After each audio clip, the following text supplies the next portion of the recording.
But Patsy, go ahead. Patsy, go ahead. Go ahead. I mean, just following up Chris's question. Let Patsy. I just answered it. South Africa had thousands of cases. Simon, I answered a question on this. Let Patsy. Simon, I answered a question on this. Let's let Patsy ask a question. It's not effective to scream over your colleagues in here. Let's let Patsy ask a question. Thanks, everyone. Six of the African countries that were banned have 0 cases. And South Africa doesn't have thousands of cases. Thank you, everyone. Have a good day. Big cities are dealing with smash and grab robberies. A record number of police officers have been shot and killed this year. What is President Biden going to do about all this lawlessness?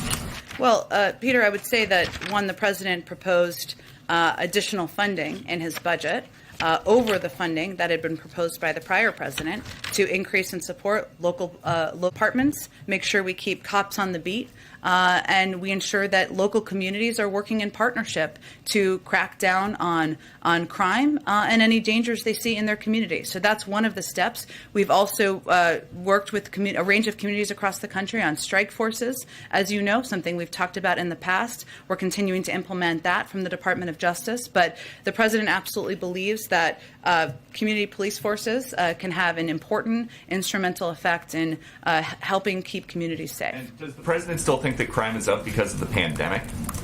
I think many people have conveyed that, and also one of the reasons that one of the root causes of crime in communities is guns and gun violence, and we've seen that statistically around the country. Right, to your point, so when a huge group of criminals organizes themselves and they want to go loot a store, a CVS, a Nordstrom, a Home Depot, until the shelves are clean, you think that's because of the pandemic? I think a root cause in a lot of communities is the pandemic, yeah. A handful of key aides have announced either that they are leaving the vice president's office or are reportedly going to be leaving the vice president's office soon. Is the vice president not satisfied with the staffing that she has had so far, or do people just not want to work for her anymore?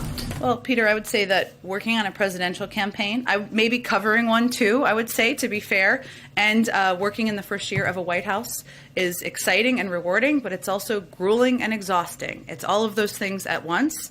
And many of the team members you're referencing. And I would just note there has been an announcement about Simone Sanders departing, but there hasn't been official announcements about others. So I would leave it to them and the vice president's team to make any additional announcements. But in my experience, and if you look at past precedent, it's natural for staffers who have thrown their heart and soul into a job to be ready to move on to a new challenge after a few years. And that is applicable to many of these individuals. It's also an opportunity, as it is in any White House, to bring in new faces, new voices, and new perspectives. And I expect you'll hear more from the Vice President's office on that in due time. So this is not a case of bad headlines about the Vice President and a decision being made to shake up the staff to fix an image issue. You know, Peter, I think I spoke to it, and I would note that, and I'll just speak to Simone since I knew her before, and she's been officially announced, and I knew her even before she joined the Biden campaign, sitting on many panels with her on CNN sets, and knowing someone like her. She joined the campaign early on, as many of you know. She's been a part of this for 2.5 or 3 years.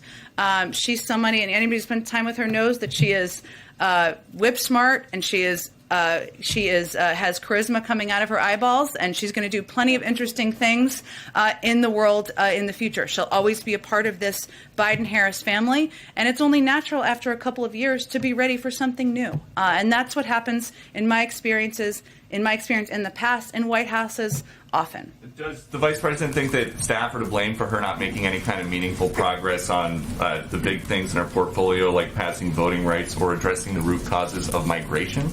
I know the vice president is grateful to all of the staff who have served her. She also understands the excitement and the grueling nature of working on a campaign and working in a White House. And again, as I noted earlier, it's also an opportunity to bring in new faces and perspectives, which is overall a very positive thing.